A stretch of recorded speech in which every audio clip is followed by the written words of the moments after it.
get this going and see what you guys have. Obviously, quite the formidable opponent to start off, but just to see what's going on here with you all. Yeah, no, it's exciting to finally play some games. Not that the preseason doesn't matter, but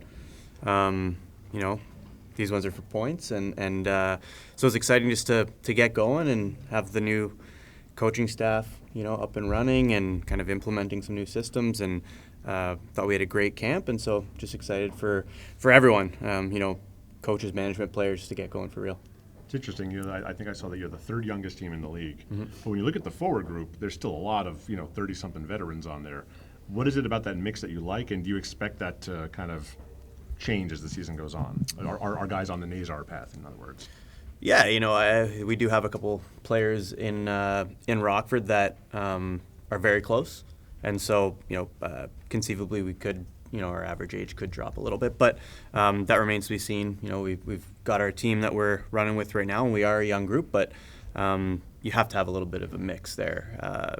It's a long season. It's a lot of new for some of these young players, which can be helped by those veteran guys in the room, and so I think it's a good mix right now. I think we've got a good dynamic, and I thought the group came together quite well in training camp, and so. I think we're just happy with what we've got and the group that we're starting with here, and but it's just day one, and then we'll adapt as we go through the season. Things obviously changed a ton last season, and we'll kind of see how it changes throughout the season. When camp started, I think with Matt Grizz, the talk was it's about his play, but mostly about how those young left-handed defensemen were going to play. Did you not see enough, or how did you sort of evaluate whether to sign him and then signing all those guys to Rockford? Yeah, I think it's a combination. Sometimes you want players to jump up and take jobs and leave no doubt. And, I think in our minds there's probably some opportunity there to grow a little more for some in Rockford and give them some time. And so Matt offered a great veteran presence to round out the group and give some guys some more time and maybe opportunity to grow their games and get a different experience than they would up here. And so, I think overall it's a great opportunity for Matt, and then great opportunity for some of these young guys to learn from a guy like that with such great experience. What's your view on how things stand with Reichel right now? You said it was kind of a prove-it camp for him. Mm-hmm. Seemed like a healthy scratch probably tonight, and he's been in some trade rumors. What's your view on his outlook here moving forward? Yeah, well, Lucas is someone that we know very well. We like Lucas. It's just, sometimes there's 12 other guys that are just fitting a little more seamlessly at the moment. But again, that's just for night one. And so he's working hard. I know the coaches are working with him to make sure he's ready to go when the opportunity arises. And we expect he'll take that when a spot opens up. So, no, I think he's a useful part of our team. He's here for a reason. And he's going to get an opportunity here coming up, and it's just up to those players that are not in the lineup to make the most of the opportunity when it does come around.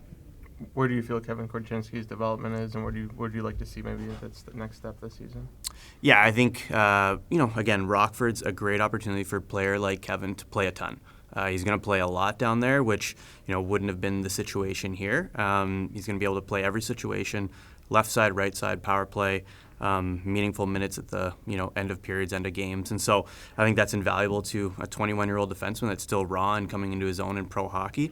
But we want to see him grow with his confidence with the puck. We drafted him because of some of those skating and skill and puck elements, and also grow his defensive game along the way. But just want him to get back to playing confident hockey with the puck, making sure that he's impacting it with the puck on his stick, and then we think that's most effectively and well done in a setup like Rockford, where we can control how much ice time he gets and the different situations he's in. It's got to be tough for him. I mean, he came up, he played a full season, basically because of the circumstances of his age and everything, and he's seeing guys leapfrog him on the depth chart here. Guys that were behind him are now ahead of him. How do you keep his mentality upbeat and when he's seeing Sam Renzel and Artie Levshunov and some of these guys kind of take those jobs? Yeah, it's a conversation with a lot of young players. He's still really young. He's still very young, very, very young. And, he was one of those players that at 19 years old, probably could have benefited from, potential rule changes we're seeing in the future with, CHL players being able to go to the AHL, but that wasn't the case.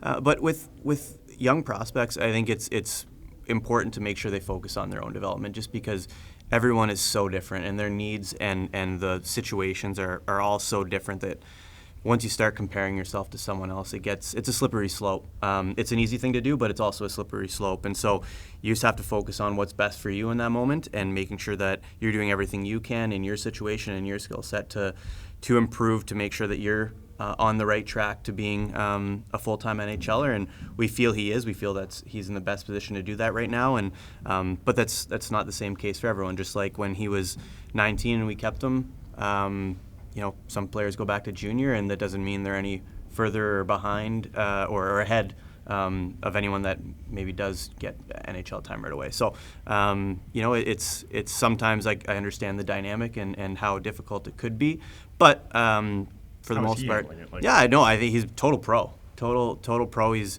very mature. I think he understands the path, and that's through effective communication and making sure that the player does understand that. And so, I think our staff has done an effective job of making sure that players understand why, the why behind our decisions. And doesn't mean they always have to agree with it right away.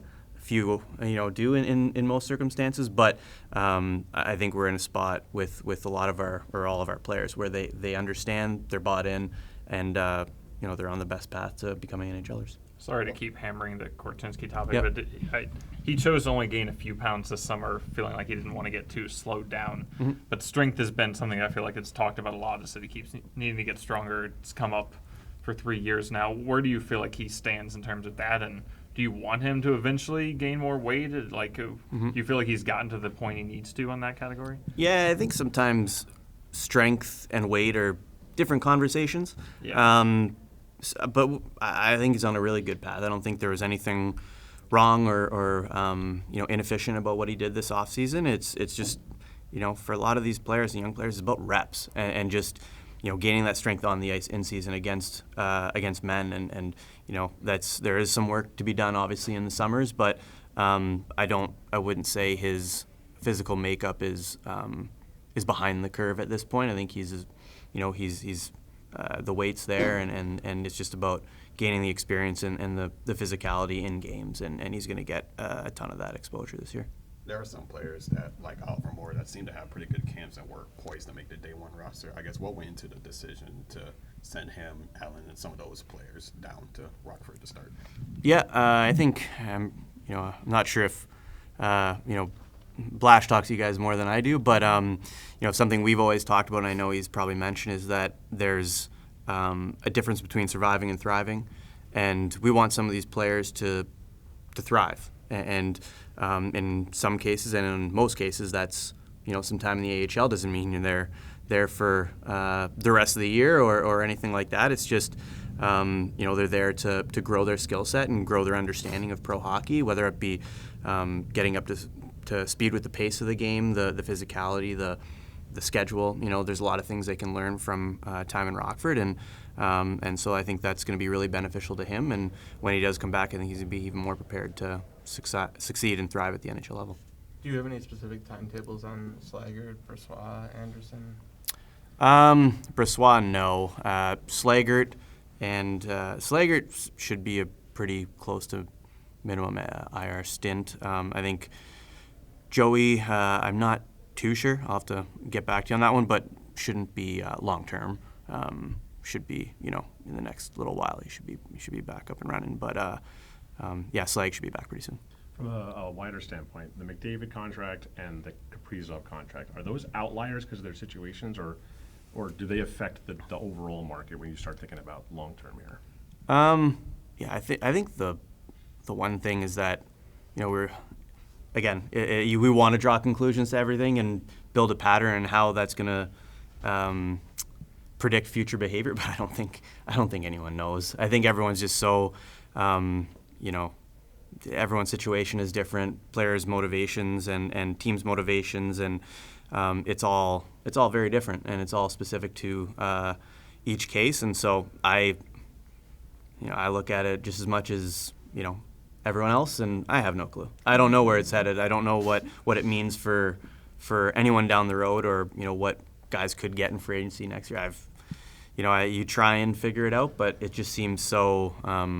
Everything seems like a one-off. So I don't know if anyone's going to be held to one or the other, or I think when you get into these guys that are unrestricted, it is a little bit different, versus things like the ARP system, which are much more formulaic. So, but yeah, I'm not too sure. Is it just going to be kind of wacky here for a few years until things like normalize with the cap going up and elite players under contract, but other guys that maybe aren't that level? Yeah, I think signing at the right time. I certainly think it could take a couple of years for that that water to find its level, and everyone to figure out what they're dealing with, or we're just, I don't know, maybe not. But it feels like just with the new cap system that players, player reps, teams are just trying to find what that new normal is, and I don't think anyone quite knows as of right now. Any early impressions of Frandell in Sweden? Yeah, really positive, really excited, and I know our assistant GM, Mark Eaton, was over there watching him last week for a couple games, and he had some really, really exciting showings. So, I think his decision to go back to Sweden and play with Djurgården, is proving to be a sound one, and I think it's a great situation for him to continue to, like we mentioned with some of these other players, to thrive. And it seems like he's thriving right now in that situation, and we'll be watching every single game, and so far so good. Awesome. Thanks, guys. Thank you. I'm Kyle, by the way.